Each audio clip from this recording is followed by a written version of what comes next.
Donald Trump, meanwhile, also speaking there, talking about trade, talking about terror, all the issues, of course, which are top of voters' minds right now. I want to get to Sebastian Gorka. He's the author of Defeating ISIS, The Winnable War.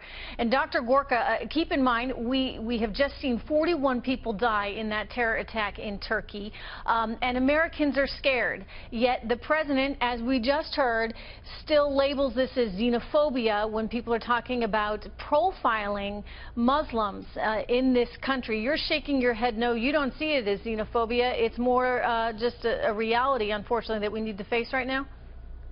I'm shaking my head, Trish, because I don't know how you're doing your job right now. I'm still trying to recover from that absolute mindless rambling at the end of the president's presentation there. What was he talking about? He was whittering on about what is populism, what isn't populism, looking up in the dictionary. Sorry for this rant. I'm at the end of my turn. I've got whiplash from that. I'm sorry. I'm still recovering. I think that he takes it quite personally, Dr. Gorka, that Donald Trump has been as successful as he is. He sees it really as a front to everything he stands for and he has worked for. And we see that come up over and over again. He takes these opportunities to really start to dig in and try and emphasize what he dislikes about Trump. But, you know, one of the reasons perhaps, and I'd like your perspective on this, Donald Trump has seen the success he has, is because Americans really feel underserved by this president. Yeah, can I suggest another definition for the president of populism? Democracy. When the majority of the people are fed up with political correctness and fed up with a commander-in-chief who divides the nation between Republican, Democrat, black and white, hetero and gay. The Trump phenomena is a direct response to his divisive presidency. The idea that you make common sense suggestions such that we don't want an influx of migrants from active war zones where jihad is occurring right now. That's bad. That's a negative form of populism. I think you're right. I think the president is so thin-skinned that he's taking the common sense approach that is working so well for Mr. Trump, and he's taking it personally, and he really doesn't understand why Americans are so very, very concerned. After San Bernardino, after Orlando, he still doesn't understand that the average American is really afraid, and they have every right to be. But doesn't the average American run the risk of becoming increasingly more afraid when they have an administration that is as seemingly unresponsive as this one? I mean, think about this. You've got Secretary of State John Kerry out there right now calling these, and I believe we have some sound we can play for you, calling this situation in Turkey as having been done by non-state violent actors. Here he is, Dr. Gorka. I'd like your reaction.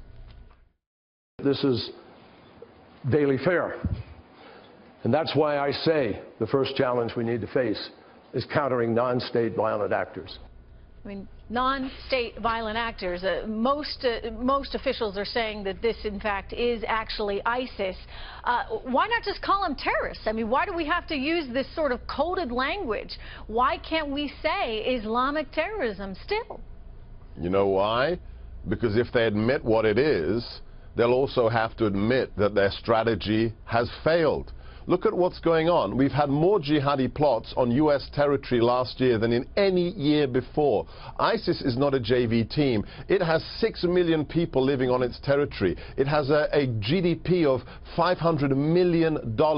It is now executing attacks wherever it wants to execute attacks. In Paris, in Brussels, in Orlando, in Istanbul. They cannot call the enemy by its real name, because then everybody will know that the last 7.5 years have been a catastrophe in terms of national security. You know, some people have said he's naive. Some people say he's naive, and others say, you know, this is a grand plan that he has thought out, that's well thought out, but it's just not right, given where we are right now. I think it's a combination of all of those things. I think it's putting America back in its place. I think this is an administration that thinks America is always the problem, so we have to make excuses for the bad guys. And then it is naivete. I mean, could you imagine reading in a Tom Clancy novel the Attorney General, after a mass casualty terror attack, say, our best weapon is love? Yeah. I mean, have we gotten soft, Dr. Gorka? Is that part of the problem here? We've gone soft. I think soft in the head.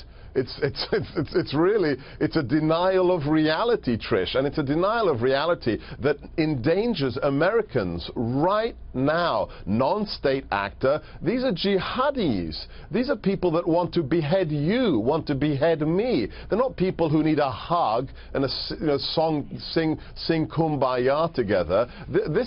We really, every time it happens, we think this is the last one. Orlando, it's going to wake them up. Istanbul, it's going to wake them up. And what happens? No, again, they do it again. The narrative must be maintained. It's not terrorism, it's suppressed homosexual tendencies, it's not about jihad or religion, it's about unemployment. When will it end, Trish? When will it end? Hopefully soon, but it's not encouraging. Dr. Gorka, thank you so much. Thank you so much. All right.